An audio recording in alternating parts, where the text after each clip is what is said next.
सुप्रभात। सुधा सक्सेना का आप सभी को सादर सप्रेम नमस्कार।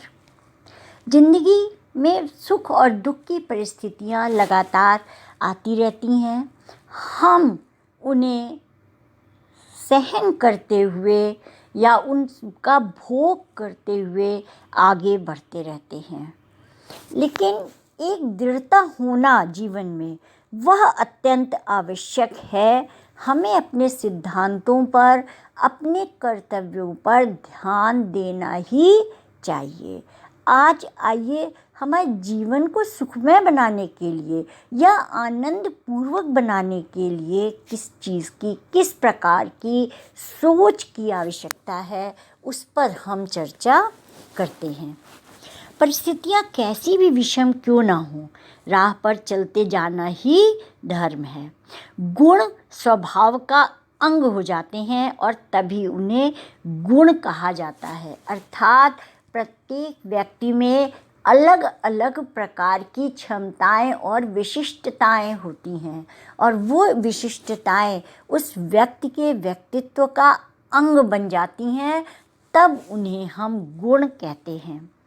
लेकिन स्थितियों के अनुसार अपनाना या उन्हें त्याग देना, ये सबसे बड़ा अवगुण है। हमें क्या करना चाहिए, उदाहरण सहित समझिए। शीतलता चंदन का गुण है जो हर हाल में बना रहता है। यदि एक वृक्ष अपने गुणों पर इस तरह दृढ़ रह सकता है तो मनुष्य क्यों नहीं। जिसे ईश्वर ने बौद्धिक चेतना प्रदान कर जीवों में विशिष्ट बना दिया है, उसे तो ऐसा करना ही चाहिए। कदाचित मनुष्य ही इसे समझ नहीं पा रहा कि विचार और आचार की शुद्धता ही जीवन का सबसे बड़ा उद्देश्य और उपलब्धि है।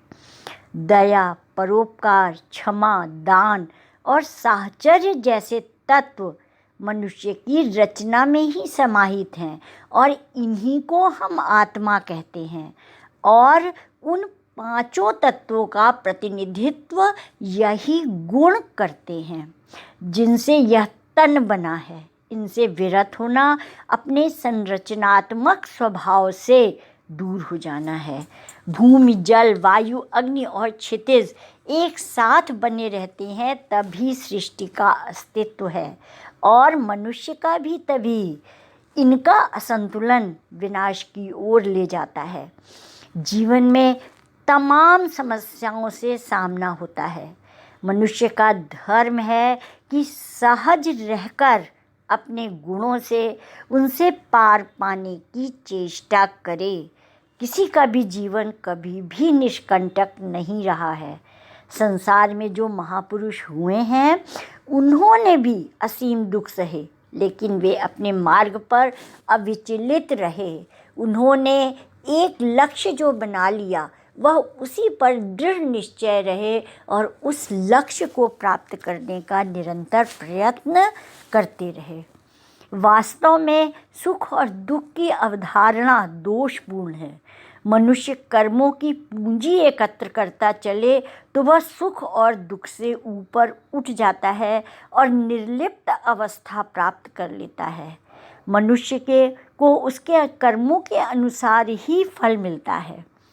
यदि वह बबूल बोएगा तो उसे अंगूर कहाँ से मिलेगा। तात्पर्य ये है कि सृष्टि का विकास हमें आपसी साहचर्य और एक दूसरे के सहयोग में ही सृष्टि का विकास है। तो उस भक्ति को, उस कर्म को हम प्रश्रय दें, उस ओर हम अपने को लगाएं। हर मनुष्य को जीवन में सम्मान और प्रतिष्ठा चाहिए। माना जाता है कि अंततो गत्वा सुख इसी से मिलता है। धन, संपदा, कुल, वंश, ज्ञान, पद की प्राप्ति का मनोरथ तो समाज में सम्मान और आदर पाना ही है। सद्गुणों से प्राप्त सम्मान स्थायी रहता है, किंतु ऐसा मनुष्य उस आत्मिक अवस्था को भी प्राप्त कर चुका होता है जहाँ मान व अपमान, निंदा और स्तुति उसके लिए बेमानी हो जाते हैं।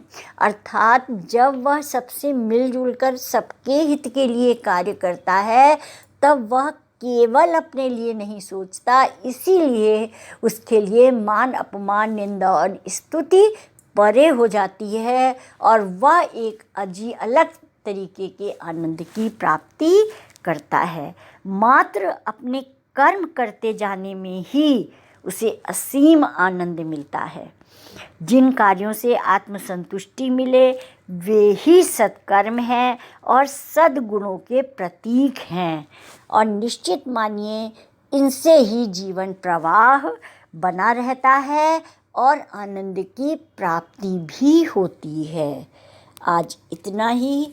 धन्यवाद।